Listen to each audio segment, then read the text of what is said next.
നമ്മളെല്ലാവരും ഇന്നും ആരാധനയോടെ നോക്കിക്കാണുന്ന, ആരാധനയോടെ വായിക്കുന്ന ഒരാൾ.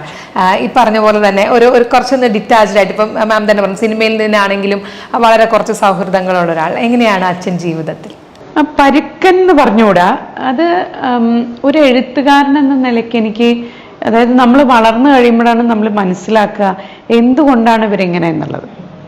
അവർക്ക് അവരുടേതായിട്ടുള്ള സ്വകാര്യമായ ഒരു ലോകമുണ്ട്, ഒരു വളരെ പ്രൈവറ്റ് ആയിട്ടുള്ള സ്പേസാണ്. അതിലിപ്പോൾ നമ്മൾ ആസ് ഫാമിലി നമുക്കും കൂടി അതിൽ കൈകടത്താൻ പറ്റില്ല. അങ്ങനെ ഒരു സ്വകാര്യത അവർ സൂക്ഷിക്കുന്നത് കൊണ്ടാവാം അവർക്ക് ഇത്തരം സൃഷ്ടികൾ നടത്താൻ പറ്റുന്നത്. അപ്പം അങ്ങനെയാണ് ഞാൻ അതിനെ മനസ്സിലാക്കിയിട്ടുള്ളത്. അച്ഛൻ ഈ പറഞ്ഞ പോലെ തന്നെയാണ്, സ്നേഹം അങ്ങനെ തുറന്ന് പ്രകടിപ്പിക്കാനോ കാട്ടാനോ അങ്ങനെ ആളുകളുടെ മുമ്പിൽ കാട്ടിക്കൂട്ടാൻ അങ്ങനെയൊന്നുമുള്ള വ്യക്തിയല്ല. പക്ഷെ ഉള്ളിൽ ഒരുപാട് സ്നേഹമുണ്ട്, ഒരുപാട് കരുതലുണ്ട്. അത് ചിലപ്പോൾ പറയുന്ന ഒരു വാക്കായിരിക്കാം, ചിലപ്പോൾ എൻ്റെ കൈയൊന്ന് മുറുകെ പിടിക്കുകയായിരിക്കാം.